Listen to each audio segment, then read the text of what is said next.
के बैचेस, इनमें admissions open है 3-4 बैचेस में।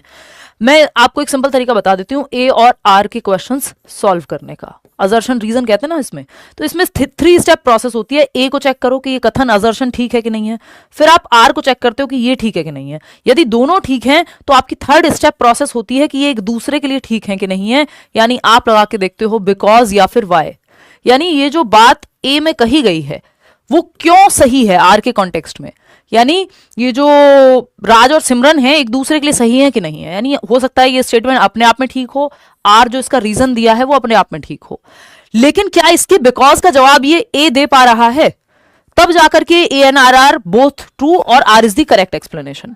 ठीक है, नहीं तो अगर ए रिजेक्ट हो गया, ए रॉन्ग है और आर भी रॉन्ग है, तो फिर तो सिंपल ही हो जाएगा। तो आपको यह देखना होता है कि ए सही है कि नहीं, आर सही है कि नहीं, फिर दोनों एक दूसरे के लिए सही है या नहीं। दोनों में से कोई एक भी गलत निकल जाए तो ये पूरा प्रोसेस फॉलो करने की जरूरत ही नहीं है, फिर आपको समझ में आ जाएगा कि ये दोनों सही या दोनों गलत हो सकते हैं, बट एक्सप्लेनेशन या कोई एक चीज इसमें से गलत है। दोनों सही हो तब आप तीसरी स्टेज पे जाते हैं कि भाई A and R are true and R is the correct explanation of A. ये कहानी आपको और अच्छे से समझ में आएगी जब हम इसको अप्लाई करेंगे अभी। ठीक है, चलिए समझते हैं। क्वेश्चन नंबर 1 उठाएंगे। क्या कहता है? Children should be provided with love, care and lot of opportunities to develop and learn in early childhood. Early childhood बोले तो 2 से 6 वर्ष के दौरान क्वेश्चन ये कहता है आपसे कि बच्चों को ढेर सारा प्यार आपको देना चाहिए, केयर करनी चाहिए उनकी, उनका देखभाल है ना, warmth and lot of opportunities to develop and learn in early childhood. बहुत सारे अवसर खेलने के, कूदने के, डेवलप होने के मिलने चाहिए बच्चे को, तो देखभाल और बहुत सारे अवसर प्रदान करने चाहिए। कब? प्रारंभिक या पूर्व बाल्यावस्था जिसको हम कहते हैं, पूर्व बाल्यावस्था 2 से 6 वर्ष।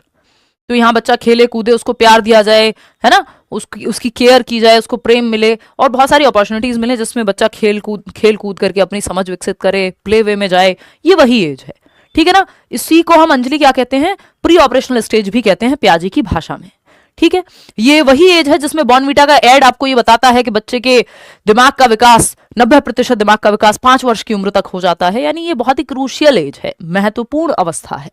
ये बात तो सही है कि अर्ली चाइल्डहुड में हमें ये सारे अवसर देने चाहिए, कोई नेगेटिव बात तो नहीं है कि अवसर ना दें, कोई रीजन तो नहीं है हमारे पास कि अवसर मत दो। तो ये ए इज ट्रू, इतना पढ़ के हमें समझ में आ गया एक स्टेटमेंट। आपको इसको देख के घबराना नहीं है ना, आपने घबराना नहीं है। आपको पहले स्टेप ए चेक करना है, फिर आर चेक करना है, और जितने ज्यादा क्वेश्चन ये वाले प्रैक्टिस कर लोगे उतनी स्पीड बढ़ जाएगी, पेपर में समय कम लगेगा सॉल्व करने में। क्योंकि इसका एक ड्रॉबैक यही है, ये क्वेश्चन उतने मुश्किल नहीं होते बट समय ज्यादा ले लेते हैं आपसे सॉल्व करने में। रीजन क्या है इसका जो इन्होंने दिया है? आर क्या है? Outcome of severely deprived childhood can be easily modified in later years. यानी जो गंभीर रूप से वंचित बाल्यावस्था के परिणामों को बाद के वर्षों में बदलना बहुत आसान होता है। यानी सीवियरली डेप्राइव्ड चाइल्डहुड, यानी बचपन में अगर प्रेम नहीं मिला, खाना ठीक से नहीं मिला, प्रेम नहीं मिला, तो आगे ट्रस्ट से लेकर के और बहुत सारे कॉन्फिडेंस से लेके, सेल्फ एस्टीम से लेके बच्चे में बहुत सारी दिक्कतें बाद में वो महसूस करेगा, क्योंकि बचपन में प्रेम नहीं मिला या केयर नहीं मिली या खेलने कूदने के अवसर नहीं मिले। तो जितना बेहतर विकास हो सकता था, चाहे वो मानसिक रूप से हो, शारीरिक रूप से हो, पोषण जिसको हम कुपोषण का शिकार कहते हैं ना, वो आमिर खान वाला ऐड आता था टीवी में कि भारत में इतने बच्चे जो है हर साल कुपोषण के शिकार होते हैं, यानी माल न्यूट्रिशन, न्यूट्रिशन जितना मिलना चाहिए, जिसको हम कहते हैं कि एक हमारी संतुलित आहार की जब हम बात करते हैं कि जिस आहार में सारे ही पोषक तत्व समान मात्रा में हो, बैलेंस डाइट जिसको हम कहते हैं, वो भी नहीं मिला बच्चे को बचपन में। खेलने का भी मौका नहीं मिला, खाने को भी ठीक से नहीं मिला, प्रेम भी ठीक से नहीं मिला, तो इमोशनली भी बैंड बज गई। तो ये सब का जो प्रभाव है इसको आप बाद में इजीली चेंज कर सकते हैं, ये कहना गलत होगा।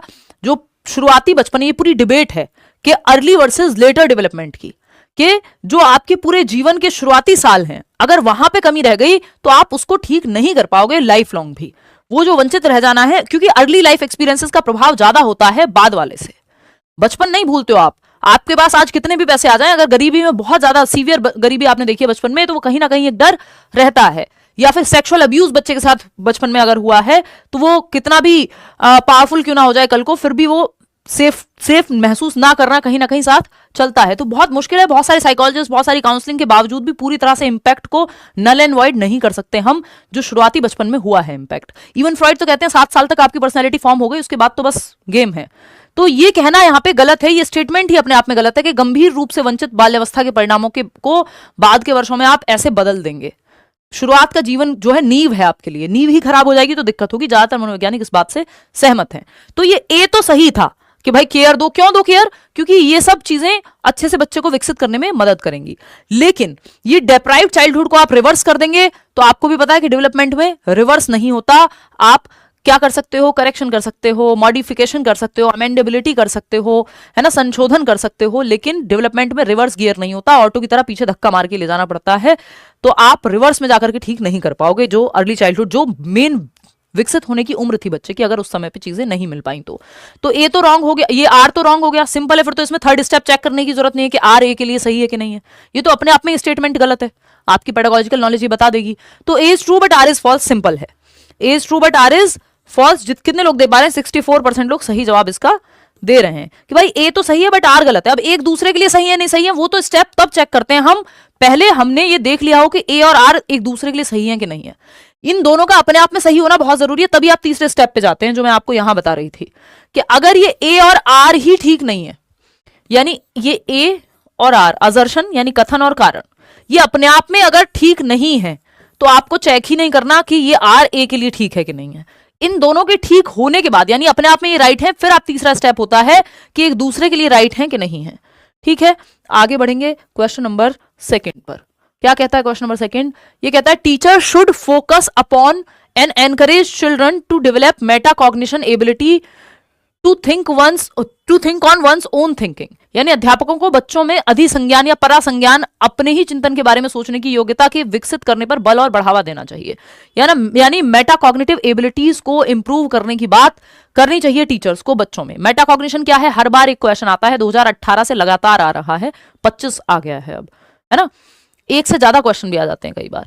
तो मेटा कॉग्निशन है थिंकिंग अबाउट थिंकिंग, बच्चा खुद की ही प्लानिंग को, खुद की ही थिंकिंग को रिफ्लेक्ट कर पाए, रिव्यू कर पाए, प्लान बना पाए, स्ट्रेटेजाइज कर पाए। आपने स्ट्रेटेजी बनाई होगी, इतने सिलेबस को इतने टाइम तक खत्म कर लूंगा, फिर खुद से ये सवाल पूछना है। तो thinking about thinking, awareness about awareness, ये सब मेटा कॉग्निशन में आते हैं, यानी अपनी ही थिंकिंग को, अपने ही चिंतन को सेल्फ रेगुलेट कर पाना, दिशा दे पाना।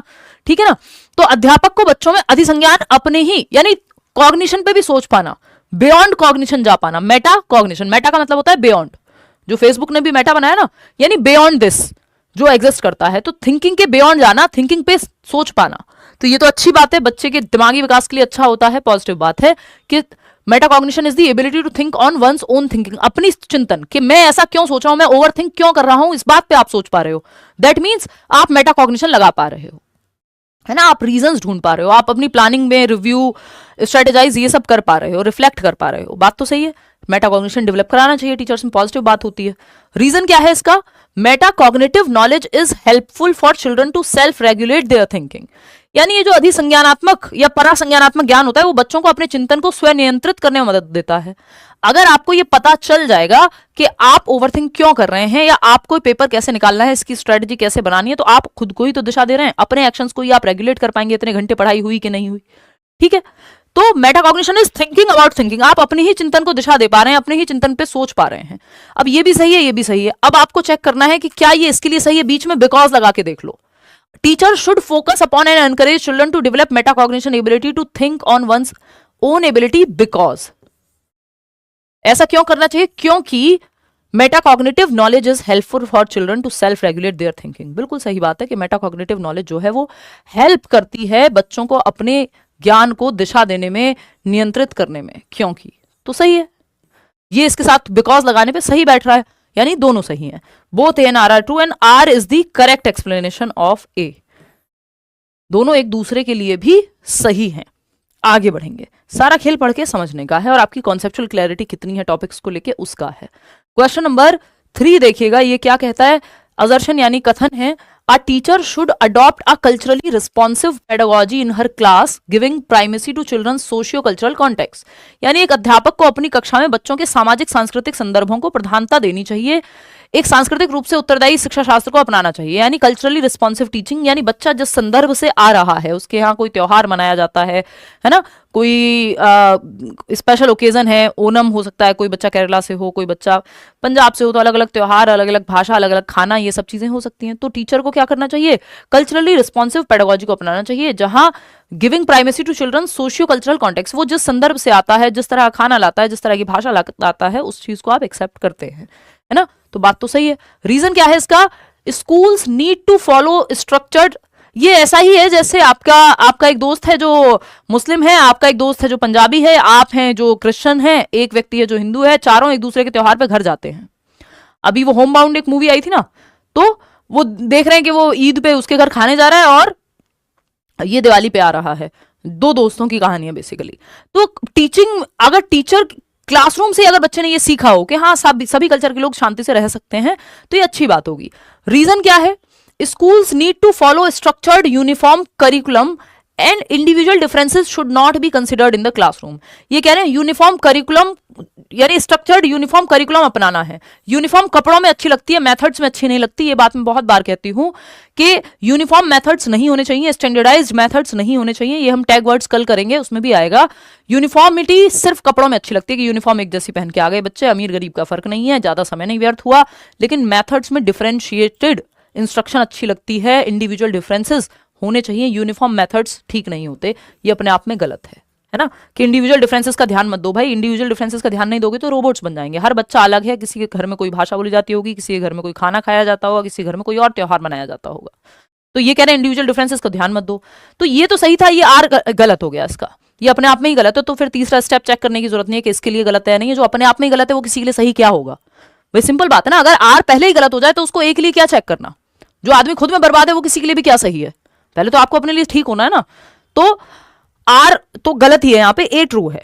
ए is true but R is false, third option, जो कि आप लोग 75% लोग दे ही रहे हैं। बात सही है, बहुत बढ़िया। कोई क्लास का टाइम बता दो। रेखा जी मत पूछे टाइम हमारा फिक्स नहीं हो पा रहा है। हमारी कोशिश तो रहती है कि 9 बजे करें, बट 9:30, 9:45, 10 ऐसे चल रहा है।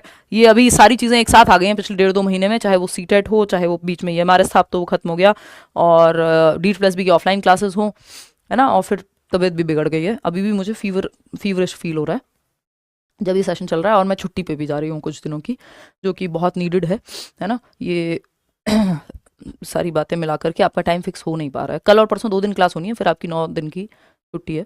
हम सीधा 4 तारीख को 5 तारीख को मिलेंगे। ठीक, चलिएगा देखिए 4th ऑप्शन, और फिर हम तसल्ली से तैयारी करेंगे ढंग से। देखिएगा, तो अभी तो आप जब लाइव आपको दिख जाए तब आ जाइए। असर्शन यानी कथन, और रीजन क्या है? कारण। इस बीच आपको नोट्स अपडेट करा के दे दिए जाएंगे सभी के लिए फ्री, वो मैं आपको अपडेट कर दूंगी उस पर, देखना। असर्शन यानी कथन, a teacher should present information in disconnected chunks and not give any reference to previous concepts once those have been tested. एक अध्यापिका को अधिगमकर्ताओं को जानकारी असंबंधित खंडों में, यानी डिस्कनेक्टेड चंक, यानी डिस्कनेक्टेड टुकड़ों में, यानी एक टॉपिक से दूसरा टॉपिक कुछ कनेक्ट ही नहीं हो रहा, ऐसे अगर आप देंगे तो बच्चों को याद रखने में, समझने में दिक्कत होगी। ये कोई तरीका नहीं है। And not give any reference to previous concept, old knowledge से जोड़ो ही मत। ये तो एकदम बकवास बात है, क्योंकि आपको प्रीवियस नॉलेज से जोड़ना होता है। खंड जो है या जो चंक्स हैं वो कनेक्टेड होने चाहिए। प्रीवियस नॉलेज से नई नॉलेज को जोड़िए। ऐसा नहीं कि असंबंधित खंड नहीं, संबंधित खंडों में पढ़ाया जाना चाहिए। कि बच्चा, आप देखेंगे 4th क्लास की जो टेक्स्ट बुक है वो बेस बनती है 5वीं क्लास के टॉपिक में, तो नोन टू अननोन जाया जाता है, ज्ञात से अज्ञात की ओर। प्रीवियस नॉलेज को, प्रायर नॉलेज को न्यू नॉलेज से कनेक्ट किया जाता है, पूर्व ज्ञान को नए ज्ञान से कनेक्ट किया जाता है ना। तो ये कहना तो गलत हो गया। Learning occurs in a linear manner, देखिएगा ध्यान रखिएगा, कोई भी जो प्रक्रिया है यानी प्रोसेस है, लर्निंग क्या है? एक प्रोसेस है। सोशलाइजेशन क्या है? एक प्रोसेस है। डेवलपमेंट भी क्या है? एक प्रक्रिया है। तो कोई भी प्रोसेस, जिसको प्रोसेस कह रहे हैं हम दुनिया में, वो कभी भी लीनियर नहीं हो सकती। लीनियर का मतलब होता है रेखा में चलती है, स्ट्रेट लाइन में। स्ट्रेट लाइन में तो व्यक्ति चले, अगर व्यक्ति की हार्ट बीट चले तो वो भी निपट जाए, ये तो डेवलपमेंट है। बात सही है नहीं? तो कोई भी प्रोसेस दुनिया में स्ट्रेट लाइन में नहीं चल सकती, चाहे वो आपका डेवलपमेंट हो, सामाजिकरण यानी सोशलाइजेशन हो, कि समाज के तौर तरीके, नियम, कायदे, कानून कैसे सीखते हैं आप, और चाहे वो लर्निंग क्यों ना हो। ये सब स्पाइरल प्रोसेसेस हैं, कॉम्प्लेक्स प्रोसेसेस हैं अगर मैं कहूं तो, ठीक है ना। तो ये आगे पीछे तो जाएंगी या कॉम्प्लेक्स हैं, ग्रेजुअली होंगी, लीनियर नहीं है कि सेम गति से, कि कल 2% सामाजिकरण हुआ, 2% कल सीखा, 2 ही आज सीखा, 2 ही परसों सीखा, 2 ही उसके अगले दिन सीखे। किसी दिन आप कम सीखते हैं, किसी दिन आप ज्यादा सीखते हैं, किसी दिन आप ज्यादा घंटे पढ़ते हैं फिर भी कम सिलेबस कवर होता है, किसी दिन आप कम घंटे पढ़ते हैं और आपकी इफेक्टिविटी या प्रोडक्टिविटी इतनी होती है कि आप ज्यादा कवर कर पाते हैं। तो ये स्ट्रेट लाइन कुछ नहीं है कि 2 + 2 + 2 दूनी 4, 2 दूनी, ये उसी हिसाब से नहीं, मैथमेटिक्स नहीं है ना। प्रोसेस कोई भी मैथमेटिक्स नहीं है कि आप मान लीजिए स्विमिंग सीखने गए, जितना आपने शुरू के 2 दिन में सीखा उतना ही आप अगले 2 दिन में भी सीखेंगे। हो सकता है कुछ दिन आपको लगे यार आपको कुछ समझ ही नहीं आ रहा, फिर आप देख रहे हैं यार इतने मजबूत हो गए आप जिसकी हद नहीं है। तो लीनियर नहीं होती कोई भी प्रोसेस, रेखीय नहीं हो सकती, यानी सीधी रेखा में नहीं चल सकती, वो आपने मूवीज में खूब देखा होगा, नाटकों में खूब देखा होगा, टीवी सीरियल्स में, कि जो पल्स है व्यक्ति की ऐसे ऐसे चल रही होती है, अगर वो ऐसे हो जाए स्ट्रेट लाइन तो बंदा खत्म, tata bye bye finish, RIP rest in peace. तो ऐसे ही सारी प्रोसेस जो है वो ऊपर नीचे होके चलती हैं, कॉम्प्लेक्स होती हैं, स्पाइरल वे में जाती है, ना कि लीनियर वे में। तो ये तो हम कह नहीं सकते कि लर्निंग जो है लीनियर प्रोसेस है, सीधी रेखा में चलेगी, नहीं। तो ये भी गलत और ये भी गलत। बहुत ही बढ़िया, both A and R R false. क्या है, दोनों फॉल्स हैं, बच्चे की भलाई की बात नहीं हो रही है यहाँ पे, सिंपल है, both A and R R false, A और R दोनों गलत हैं। आगे बढ़ेंगे, आगे बढ़ेंगे नेक्स्ट क्वेश्चन पे। नेक्स्ट क्वेश्चन क्या है, क्वेश्चन नंबर 5 है असर्शन और रीजन। क्या कहता है असर्शन और रीजन? कथन क्या है भाई? ये कहता है, a teacher encourages students to make a presentation about their local heritage for the school project. यानी एक टीचर है जो एनकरेज कर रहा है, प्रोत्साहित कर रहा है बच्चों को, स्टूडेंट्स को, विद्यार्थियों को, टू मेक अ प्रेजेंटेशन, एक प्रेजेंटेशन बनाने के लिए, एक PPT बनाने के लिए, may be about their local heritage for the school project, कि उनका जो लोकल हेरिटेज है, स्थानीय विरासत है, कोई पुरानी बिल्डिंग हो सकती है, कोई कुआं हो सकता है, कोई और जगह ऐसी हो सकती है जो स्थानीय विरासत है उस जगह के लिए, तो उस पर एक प्रेजेंटेशन बनाए, उसकी हिस्ट्री पे, उसके फोटोज के बारे में, उसको कैसे जो है बेहतर बना करके रखा गया है ना। तो ये सब के बारे में, बच्चा कहाँ है, बच्चा एक्टिव है, जहां बच्चा एक्टिव है वो कभी गलत नहीं होता, सही होता है। बच्चों को एनकरेज किया जा रहा है कुछ एक्टिविटी करने के लिए, कुछ भी समझ नहीं आया, इतना समझ आ गया कि बच्चा एक्टिव है, तो बात सही है। अब आपको आर चेक करना है, sharing experiences from one's community and heritage helps students feel included in the classroom. यानी जब अपने समुदाय और अपनी विरासत से संबंधित अनुभवों को साझा करेगा बच्चा, वो जहां से आता है, उसके कल्चर से, उसके बैकग्राउंड से, उसकी रियल लाइफ से आपने अगर कनेक्ट कर दिया, अपने एक्सपीरियंस जब वो शेयर करेगा तो उसको इंक्लूडेड महसूस होगा और उसको लगेगा मेरे समुदाय की बात भी कही जा रही है, क्लासरूम जो है, जो मेरी बाहर की लाइफ है और क्लासरूम की लाइफ है, वो दोनों कनेक्ट हो रहे हैं। तो ये बात तो सही है। तो अगर अब आप देख रहे हैं दोनों सही हैं, अब देखते हैं दोनों एक दूसरे के लिए कैसे सही हैं। A teacher encourages students to make a presentation about their local heritage for the school project because, simple because लगा के देख लेना है तो बात बन जाएगी, because sharing experiences from one's community and heritage helps students feel included in the classroom. इसलिए करना चाहिए क्योंकि बच्चे जो है कनेक्टेड महसूस करेंगे। तो एक अध्यापक विद्यार्थियों को विद्यालय परियोजना हेतु अपनी स्थानीय विरासत पर प्रस्तुति तैयार करने को प्रोत्साहित करता है, क्योंकि अपने समुदाय और विरासत संबंधित अनुभवों को साझा करना विद्यार्थियों को समावेशित महसूस कराने में मदद करता है। बिल्कुल सही है, एकदम करेक्टली ये एक्सप्लेन कर रहा है क्योंकि लगाते ही। पहले आपको ये चेक कर लेना है दोनों सही है या नहीं है। बात तो सही है, तो both A and R true and R is the correct explanation of A. बात सही है कि नहीं है? आगे बढ़ेंगे, क्वेश्चन नंबर 6 देखिएगा। ये क्या कहता है क्वेश्चन नंबर 6, फटाक से समझेंगे क्या कहता है क्वेश्चन नंबर 6। ये कह रहा है कि एक कथन है और आपका एक कारण है। Proper nutrition, adequate sleep and physical activity promote children's abilities to engage in social interaction which in turn stimulates cognitive growth. यानी सही पोषण, पर्याप्त नींद और शारीरिक गतिविधि बच्चे की सामाजिक अंतः क्रियाओं में संलग्न होने की क्षमता को समुन्नत करती हैं, जो परिणाम स्वरूप संज्ञानात्मक वृद्धि को उद्दीप्त करते हैं, यानी बढ़ावा देते हैं। यानी बच्चे को अगर प्रॉपर नींद मिल रही है, प्रॉपर डाइट मिल रही है, फिजिकल एक्टिविटी खेलने कूदने को मिल रहा है, तो बच्चे की जो एबिलिटीज हैं to engage in social interaction वो बेहतर होंगी, which in turn stimulates cognitive growth, और जिससे उसका दिमागी विकास भी अच्छा होगा। भाई जब प्रॉपर खाना मिल रहा है, प्रॉपर न्यूट्रिशन मिल रहा है, प्रॉपर फिजिकल एक्टिविटी मिल रही है, सोशली ग्रुप में खेलने कूदने को मिल रहा है, फिर बातचीत भी करने को मिलेगी, तो इससे क्या होगा, दिमाग का विकास भी बेहतर होगा। जब बाकी सारे टाइप ऑफ डेवलपमेंट पॉजिटिव हैं तो बात तो सही है, राइट है ये बात, गलत तो नहीं कह सकते। रीजन क्या है, all domains of development are interrelated and influence each other. ये बात भी सही है कि विकास के सारे प्रकार, physical, cognitive, social, emotional, PCSE, यानी शारीरिक विकास, संज्ञानात्मक विकास, जिसको दिमाग का विकास कहते हैं, सोशल और इमोशनल। भाई अगर आपकी हेल्थ अच्छी नहीं होगी तो आप 4 लोगों में बैठने का भी मन नहीं करेगा, खेलने का भी मन नहीं करेगा, है ना, खेलने का मन नहीं करेगा, आप बातें नहीं करेंगे, आपने जो सीखा वो आप डिस्कस नहीं करेंगे, तो आपकी सोच भी विकसित नहीं होगी, इमोशंस भी, आपको 4 लोगों में बैठना नहीं आएगा, जरा सी बात पे आप हर्ट होके हो जाएंगे। तो ये क्या होगा, ये हो जाएगा, विकास के सभी पहलू जो हैं अंतः संबंधित होते हैं, ये बात सही है। और इसलिए हमें क्या करना चाहिए, बच्चों को एक्टिविटीज में इन्वॉल्व होना चाहिए। तो बिकॉज लगा लो या क्योंकि लगा लो, दोनों बातें एक दूसरे के लिए सही हैं और दोनों आपस में भी सही हैं। तो A is the correct explanation of A. बात सही है नहीं? चलिए, बहुत खुशी की बात है। आगे बढ़ते हैं नेक्स्ट क्वेश्चन पे। क्वेश्चन नंबर 7 देखिएगा, असर्शन और रीजन की बात हो रही है। किसकी? असर्शन और रीजन की बात हो रही है। और यहाँ पे बात जब हम करते हैं कथन और कारण की, तो देखते हैं असर्शन और reason. It is important to encourage children to speculate over causes of various phenomenon occurring around them. यानी ये महत्वपूर्ण है कि बच्चे के आसपास होने वाली विभिन्न घटनाओं के कारणों का अंदाजा लगाने के लिए बच्चे को बढ़ावा दिया जाए, कि स्पेक्यूलेट किया जाए कि आसपास जो हो रहा है वो क्यों हो रहा है ना, कि अगर बारिश बहुत ज्यादा हो रही है तो क्यों हो रही है, ट्रैफिक बहुत ज्यादा है तो क्यों है। बच्चे को अंदाजा लगाने का, सोचने का, रिफ्लेक्ट करने का आप मौका दीजिए। इससे क्या होगा, बच्चा एक्टिव होगा, उसकी थिंकिंग, रीजनिंग, प्रॉब्लम सॉल्विंग, ये सब को बढ़ावा मिलेगा। तो बच्चों को आप महत्व दे रहे हैं, एनकरेज कर रहे हैं, प्रोत्साहित कर रहे हैं एक्टिव रहने के लिए। बच्चा कुल मिलाकर के एक्टिव है, जहां बच्चा एक्टिव है वो बेस्ट है। अंदाजा लगाने के लिए बढ़ावा दे रहे हैं, इसका मतलब वो सोचेगा। रीजन क्या है इसका, children seek to understand the causes of everything they see around them and these causal explanations lead them towards construction of mini theories। यानी बच्चे अपने आसपास दिखी हर घटना का कारण खोजना चाहते हैं, क्यूरियस होते हैं ना, जिज्ञासा है, जानना है उन्हें क्यों हो रही है कोई चीज, और उनकी कारक व्याख्या, ये जो उनका कॉजल एक्सप्लेनेशन है कि कोई चीज कॉज एंड इफेक्ट क्यों होता है, बारिश हुई है पानी भरेगा, क्यों हो रहा है, उन्हें लघु सिद्धांतों के निर्माण की ओर ले जाता है। यानी वो अपनी मिनी थियरीज बनाते हैं कि ये इसलिए होता है, अपनी एक समझ बनाते हैं दुनिया की। बात सही है, तो ये दोनों ही बातें सही हैं।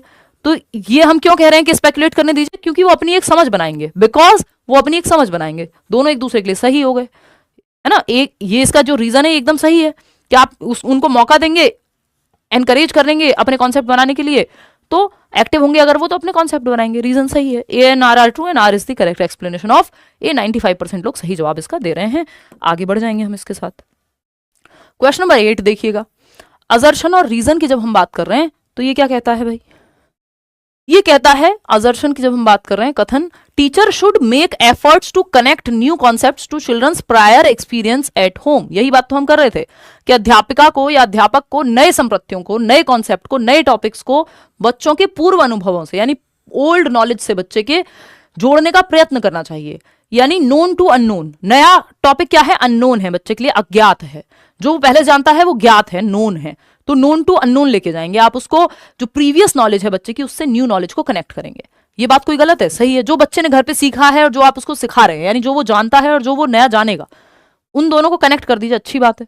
रीजन क्या है, learning is a continuous process that takes place outside the school as well. यानी अधिगम एक निरंतर चलने वाली प्रक्रिया है। ऐसा नहीं है कि स्कूल के बाहर लर्निंग बंद हो गई है, वो सीख रहा है निरंतर रूप से, चाहे वो नाना के यहाँ जाए, नानी के यहाँ जाए, मतलब सेम ही जगह रहते होंगे दोनों, है ना, चाहे वो बुआ के यहाँ जाए, चाहे वो मामा के यहाँ जाए, बात बराबर है। वो कहीं भी जाए, वो ट्रिप पे लेके जाएं आप उसको, चाहे बाजार लेके जाएं, वो दिमाग उसका एक्टिव है, वो सीख रहा है हर टाइम। लर्निंग कोई सिर्फ स्कूल में होने वाली प्रक्रिया नहीं है, हर जगह होगी, है ना। तो अधिगम एक निरंतर प्रक्रिया जो विद्यालय के बाहर भी होती है। तो आपको तो बच्चे के प्रीवियस नॉलेज को, जो भी उसने कहीं बाजार में देखा, कहीं पे घूमने गया था वहां देखा, वो सब कनेक्ट करने का मौका आपको देना चाहिए। तो लर्निंग को अगर आप प्रीवियस नॉलेज को नई नॉलेज से कनेक्ट करेंगे तो क्या होगा, क्योंकि ऐसा क्यों करा रहे हैं हम, क्योंकि because learning is a, because लगा लो, सही लगेगा आपको ये, because learning is a continuous process that takes place outside the school as well. सही बात है, स्कूल के बाहर भी होती है, इसलिए हम ऐसा करने को कह रहे हैं। सिंपल, खत्म। बहुत बड़े 89% लोग सही जवाब दे रहे हैं। अब मुझे लग रहा है कि आप जो है अटकेंगे नहीं सवालों में। क्वेश्चन नंबर 9 देखिएगा। सबने मुझे लग रहा है मैराथन देख ली है, ठीक है। क्वेश्चन नंबर 9 देखिएगा। असर्शन और कथन की जब हम बात करते हैं, स्टेटमेंट है और रीजन है।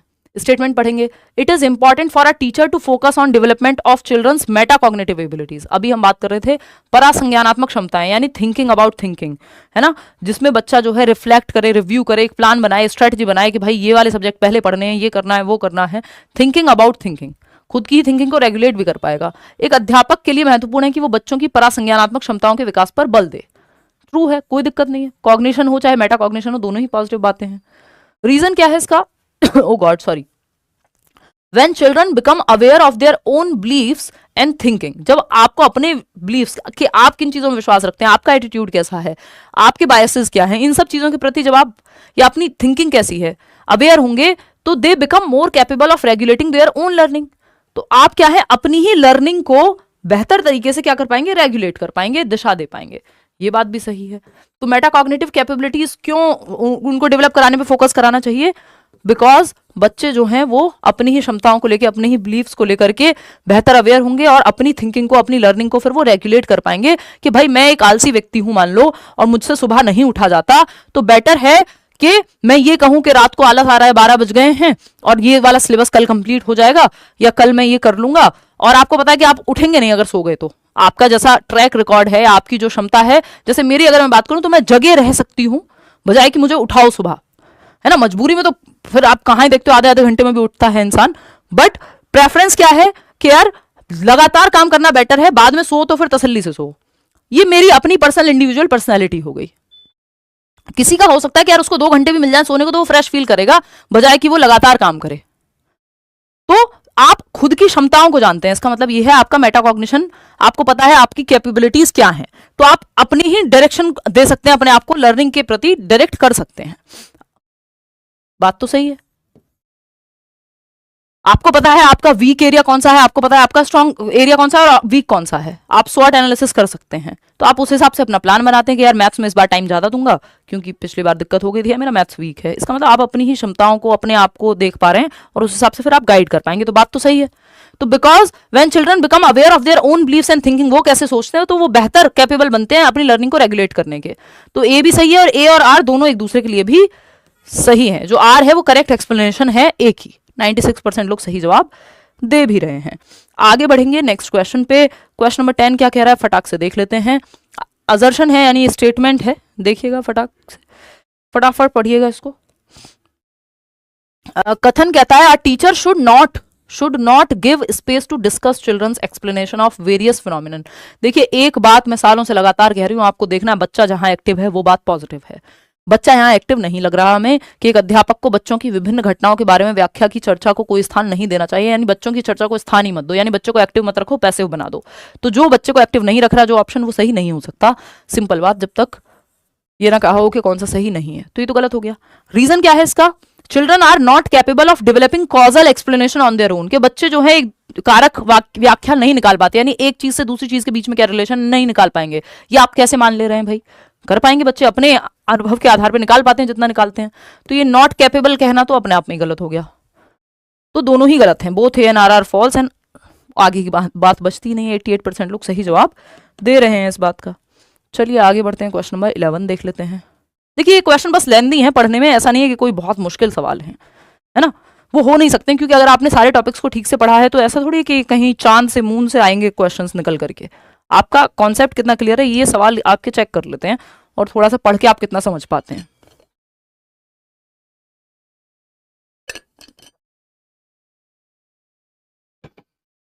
मैम हिंदी का भी पेडागोजी करा दीजिए। करा देंगे यार, कराएंगे, अब नए साल में कराएंगे। मुझे लग नहीं रहा अगले 2 दिनों में तो हो पाएगा, फिर सीधा हम नए साल पे मिलेंगे। ओ गॉड, देखिएगा क्वेश्चन में 11 है, असर्शन क्या कहता है, यानी कथन क्या कह रहा है, teachers must encourage children to share the naive और intuitive theories that they construct, जिसको मिसकंसेप्शन या ऑल्टरनेटिव कॉन्सेप्शंस भी कहते हैं, कि बच्चों द्वारा निर्मित सहज या अंतर्ज्ञान सिद्धांतों को उन्हें साझा करने के लिए उन्हें प्रोत्साहित करना चाहिए। टीचर्स को जो भी बच्चे के अपने अनुभव के आधार पर, चाहे वो लॉजिकली गलत हो, बच्चे को लगता है उसने तालाब में हरे रंग का पानी देखा है, तो वो कह रहा है मैंने तो ग्रीन कलर का वाटर भी देखा है।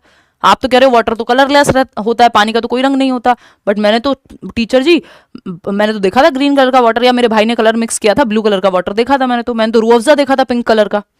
तो वो अपने सहज अनुभव के आधार पे, जो उसका एक्सपीरियंस है उसके आधार पे आपको कोई बात बता रहा है जो कि सही है। टीचर्स को एनकरेज करना चाहिए, प्रोत्साहित करना चाहिए। कुल मिला के बच्चा एक्टिव है, और बच्चा जहां एक्टिव है वो ऑप्शन कभी भी गलत नहीं होता। रीजन क्या है इसका, all children start off with preconceptions of reality and these conceptions influence their understanding in schools। यानी सारे ही बच्चे जो है वो शुरुआत कहां से करते हैं, स्टार्ट ऑफ कहां से करते हैं, अपने प्रीकॉन्सेप्शंस से। प्रीकॉन्सेप्शंस मतलब प्री कॉन्सेप्ट, अपने पूर्व अनुभव के आधार पे जो उन्होंने सोचा है, जो कॉन्सेप्ट है, जरूरी नहीं है वो लॉजिकली साइंटिफिकली सही हो, वहां से वो शुरू करते हैं पूर्व संकल्पनाओं से, और विद्यालय में उनकी समझ को ये संकल्पनाएं प्रभावित करती हैं। यानी जो उन्होंने प्रीवियस नॉलेज अपनी बनाई है, प्री कॉन्सेप्ट्स बनाए हैं, ये जो कॉन्सेप्ट्स हैं इन्फ्लुएंस करते हैं उनकी अंडरस्टैंडिंग, वो स्कूल में कैसे सीखेंगे। तो वो कह रहा है ना, जब आप वाटर इज कलरलेस कह रहे हैं, तो बच्चा कह रहा है मैंने तो देखा है कलरफुल वाटर। तो अब चर्चा होगी, तो ये जो वो सीख रहा है प्रीवियस नॉलेज, उसकी यहां पे आएगी क्लासरूम में, हेल्प करेगी बेटर क्लैरिटी के लिए। तो दोनों बातें सही हैं, ये बातें एकदम सही है कि वो कंस्ट्रक्ट करते हैं, बिकॉज अब यहां पे बिकॉज लगा लो, अपने आप सही हो जाएगा कि बच्चों द्वारा निर्मित सहज या अंतर्ज्ञान सिद्धांतों को उन्हें साझा करने के लिए उन्हें प्रोत्साहित करना चाहिए। क्योंकि भाई अगर आप प्रोत्साहित नहीं करोगे तो क्या होगा, ऐसा तो हो नहीं सकता किसी भी बच्चे ने कभी कोई अपने कॉन्सेप्ट नहीं बनाए होंगे। बच्चा तो बनाएगा, जब वो दुनिया में जी रहा है तो अपने कुछ अनुभव के आधार पर, अपने सहज अनुभव के आधार पर वो अपने प्री कॉन्सेप्शंस बनाएगा। जरूरी नहीं है कि वो लॉजिकली साइंटिफिकली ट्रू हो। तो नाइव कॉन्सेप्शन तो बनेंगे, मिसकॉन्सेप्शंस तो बनेंगे, क्योंकि सभी बच्चे वास्तविकता की पूर्व संकल्पनाओं से आरंभ करते हैं, अपनी एक कहानी से। तो ये बात सही है, A and R are true and R is the correct explanation. 87% लोग सही जवाब दे रहे हैं। आज तो आप लोग बहुत ही बढ़िया जवाब दे रहे हैं, मतलब आप इनमें गड़बड़ नहीं करने वाले। क्वेश्चन नंबर 12 देखिएगा, humans are able to learn and remember new things in motor and cognitive domains throughout their life span. यानी जो मानव है, व्यक्ति है, मनुष्य है, अपने पूरे जीवन काल के दौरान गत्यात्मक और संज्ञानात्मक क्षेत्रों में नई चीजें सीखने और स्मरण करने के योग्य है। यानी आप 60 साल के हैं तब भी आप बैडमिंटन खेलते रह सकते हैं, मोटर स्किल्स पे काम करते रह सकते हैं, जिम जा सकते हैं, कॉग्निटिव एबिलिटीज नई नई चीजें सीखते रह सकते हैं, सोचते रह सकते हैं, किताबें पढ़ते रह सकते हैं। ठीक है ना? हाँ, मैं 25 तारीख से 4 तारीख तक बाहर हूँ। ठीक है, कोई बात नहीं, उस पर हम चर्चा कर लेंगे। अभी तो 2 दिन है, कल भी क्लास लूंगी, परसों भी लूंगी। ठीक है, तो इतने आप सारी जो मैराथन है, नोट्स वगैरह हैं, वो सब पढ़िएगा, प्रीवियस सेशंस देखिएगा, फिर आकर के हम बढ़िया से काम करेंगे। इतने मेरी तबीयत भी होपफुली सही हो जाएगी। Humans are able to learn and remember new things in motor and cognitive domains throughout their life span. ये बात एकदम सही है। ठीक, रीजन क्या है इसका? ये कह रहे हैं outcome of a severely deprived childhood can be easily changed in later years. ये बात आप दिमाग में बिठा लीजिए, जो बचपन में कमी रह गई है उसको आप पूरी तरह से रिवर्स नहीं कर सकते हैं, आप मॉडिफाई कर सकते हैं, आप बेहतर टेक्निक से सिखा सकते हैं, लेकिन अगर बचपन का डेप्राइव्ड चाइल्डहुड है उसको आप अचानक से पूरा नहीं कर देंगे, रिवर्स नहीं कर देंगे। इसलिए तो हम कह रहे हैं कि बचपन हम क्यों आंगनवाड़ी में आटे से लेके और क्या क्या देने की बात कर रहे हैं, क्योंकि वो ऐसा टाइम है, उसके विकास का बहुत महत्वपूर्ण काल है वो जो बचपन हम कह रहे हैं, स्पेशली अर्ली चाइल्डहुड 6 साल तक, 12 साल तक, 6 साल तक तो स्पेशली। उसके बाद फिर आप रिवर्स नहीं कर पाएंगे। जो डैमेज हो गया उसको पूरी तरह से रिवर्स करना इम्पॉसिबल है।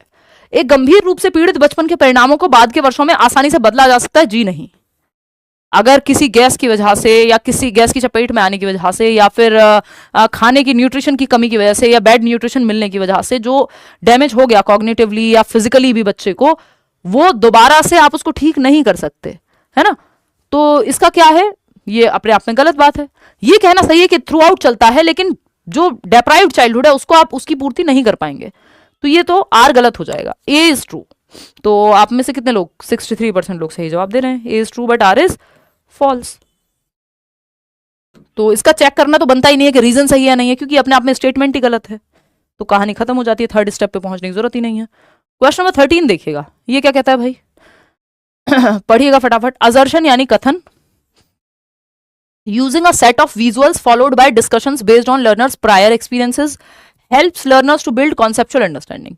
यानी विजुअल्स तैयार कर रहे हैं आप, visuals using a set of visuals followed by discussions, कुछ दिखाया, पिक्चर्स दिखाई और फिर चर्चा हो रही है क्लास में बच्चों के प्रीवियस नॉलेज से, पूर्व अनुभवों के आधार पे कि उनको ये पिक्चर अंडमान निकोबार की फोटो दिखाई गई और कहा गया तुम क्या देखते हो, तुम कभी गए हो, तुमने कभी समुद्र देखा है, इस पे बात हो रही है। फिर तो बच्चे अपने अनुभव साझा करेंगे, बात सही है। इससे क्या होगा, हेल्प करेगी ये चीज टू बिल्ड कॉन्सेप्चुअल अंडरस्टैंडिंग। बच्चे का कॉन्सेप्ट जो है वो बेहतर होगा, उसकी संकल्पनात्मक समझ को बढ़ावा देगी ये चीज कि आपने बच्चों को हवाई जहाज की फोटो दिखाई और फिर डिस्कस करने को कहा कौन कौन हवाई जहाज में बैठा है। अच्छा, फिर बच्चे बताएंगे अच्छा वो एयर इंडिया में इतने लोग जो है टकरा करके ये हो गया था।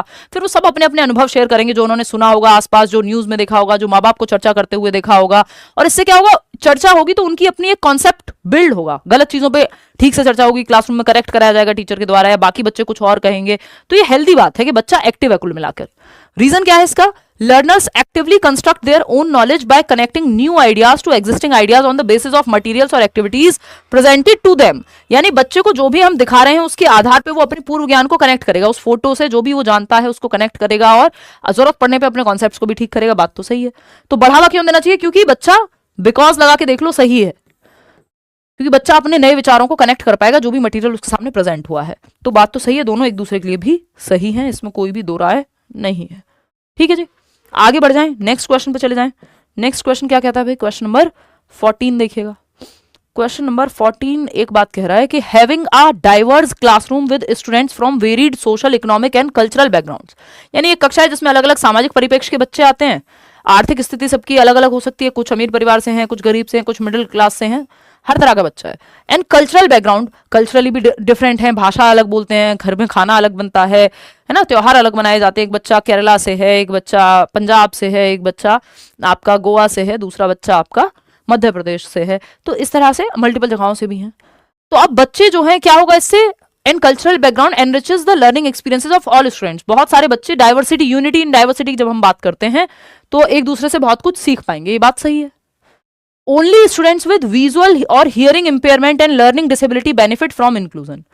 ये कह रहे हैं कि इंक्लूजन यानी इंक्लूसिव एजुकेशन का मतलब यानी समावेशी शिक्षा का मतलब वही है कि जो दृष्टिबाधित बच्चा है या जो सुनने में दिक्कत है, जो श्रवण बाधित बच्चा है, सिर्फ उनको ही इंक्लूड करना है, यानी डिसेबिलिटी वाले बच्चों को ही इंक्लूड करना इंक्लूसिव एजुकेशन है। ये एकदम बकवास बात है। इंक्लूसिव एजुकेशन में हर तरह का बच्चा, चाहे वो कल्चरली डिफरेंट हो, इकोनॉमिक स्टेटस अलग हो, चाहे फिजिकली कोई दिक्कत हो या फिजिकली बहुत अच्छा हो, गिफ्टेड हो बच्चा, एवरेज हो बच्चा, सुनने में दिक्कत हो नहीं हो, हर तरह का बच्चा, inclusive education, education for all, सभी के लिए, सभी का इंक्लूजन, सभी के लिए शिक्षा। तो ये कहना कि सिर्फ वो बच्चे जिनको विजुअली प्रॉब्लम होती है उनको इंक्लूसिव एजुकेशन में शामिल करते हैं, ये गलत है। तो फर्स्ट तो सही है कि सारे बच्चों के अनुभव से सीख पाएंगे, लेकिन इंक्लूसिव एजुकेशन सिर्फ वही है जिसमें दृष्टि बाधित या श्रव्य बाधित बच्चे हैं, तो श्रवण बाधित बच्चे हैं, ये कहना गलत होगा। तो आर तो फॉल्स हो गया, ए ट्रू है। तो ए बोथ तो ट्रू नहीं हो सकते, both A and R true कैसे हो जाएंगे जब आर गलत है? तो both A and R false भी नहीं हो सकते, क्योंकि A is true but R is false. तो थर्ड ऑप्शन ही बचता है इसके केस में, कोई और ऑप्शन आपका बचता ही नहीं है। 83% लोग सही जवाब दे रहे हैं इसका। क्वेश्चन नंबर 15 देखिएगा, ये क्या कहना चाहता है। Learning and development are related to each other, यानी जो अधिगम है और विकास है ये दोनों एक दूसरे से जुड़े हुए हैं, रिलेटेड हैं, संबंधित हैं। ये बात गलत है कि सही है? बिल्कुल सही है। ये मैंने आपको फर्स्ट डे पे भी बताया था। लर्निंग, डेवलपमेंट, मैचुरेशन, ग्रोथ, ये सब डेवलपमेंटल प्रोसेसेस हैं, विकासात्मक प्रक्रियाएं हैं, एक दूसरे से जुड़ी हुई हैं। इस बात में कोई भी दो राय या कोई भी डाउट नहीं होना चाहिए। रीजन क्या है इसका? Learning creates new conditions for development. अब ये हमें देखना है कि रीजन जस्टिफाई कर रहा है कि नहीं कर रहा है। 94% लोग ए दे रहे हैं, चलो देखेंगे अभी। तो learning creates new conditions for development, यानी जो अधिगम है वो विकास के लिए नई स्थितियां सृजित करती है। यानी अगर आप कुछ सीख रहे हैं तो ये नई कंडीशंस पैदा करेगा विकास के लिए। देख लेते हैं, देखिए इंटर रिलेटेड तो है, इतनी बात तो क्लियर है।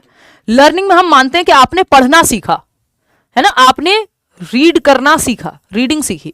अब रीडिंग से क्या हुआ? आपने बहुत सारी किताबें पढ़ी, लिटरेचर पढ़ा, मूवीज देखी, मान लो आपने हिस्ट्री पढ़ी है ना, आपने रीड करना सीखा, इससे आपने हिस्ट्री पढ़ी क्योंकि आपको रीडिंग आ गई। हिस्ट्री की कोई वीडियो देखी, जानकारी जुटाई। अब रीडिंग जब आपको आती है तो आपने ये हिस्ट्री, पॉलिटी, व्हाटएवर आपने देखी, आप दुनिया घूमने गए। अब आपकी जो समझ है ओवरऑल वो बेहतर हो गई है ना, अब आपकी समझ बेहतर हो गई, यानी आपका कॉग्निटिव डेवलपमेंट हुआ इस चीज से कि पढ़ना, रीडिंग एक एफर्टफुल प्रोसेस है। लर्निंग क्या है? जिसमें एफर्ट प्लस प्रैक्टिस लगे। भाई रीडिंग आप एफर्ट मार मार के सीखते हो, ए से एप्पल, बी फॉर बॉल, ये सब कर करके आपने रीडिंग सीखा। एफर्ट और प्रैक्टिस, प्रयास से, अभ्यास से। अब ये एफर्ट प्रैक्टिस करके रीडिंग सीखी, रीडिंग एफर्ट मार मार के आप कुछ लर्न कर रहे हैं हर दिन नया, इससे आपकी समझ, आपके दिमाग का विकास होगा कि नहीं होगा? बिल्कुल होगा। तो लर्निंग क्या है? नई सिचुएशन पैदा करती है डेवलपमेंट के लिए। अगर आप कभी कुछ नया सीखते ही नहीं तो आपका डेवलपमेंट होता ही नहीं, आप अभिज्ञ ऐसे ही मर जाते अंधकार में, ठीक है ना। तो लर्निंग जो है नई सिचुएशन, नई कंडीशन पैदा करती है कई बार डेवलपमेंट के लिए। बात सही है? तो ये दोनों एक दूसरे के लिए सही है। इसमें बिकॉज भी आप चाहें तो लगा करके देख सकते हैं कि ये दोनों रिलेटेड हैं, बिकॉज लर्निंग जो है नई कंडीशंस कई बार डेवलपमेंट के लिए पैदा करती है। तो both A and R are true and R is the correct explanation of A. हम नकार नहीं सकते कि ये बात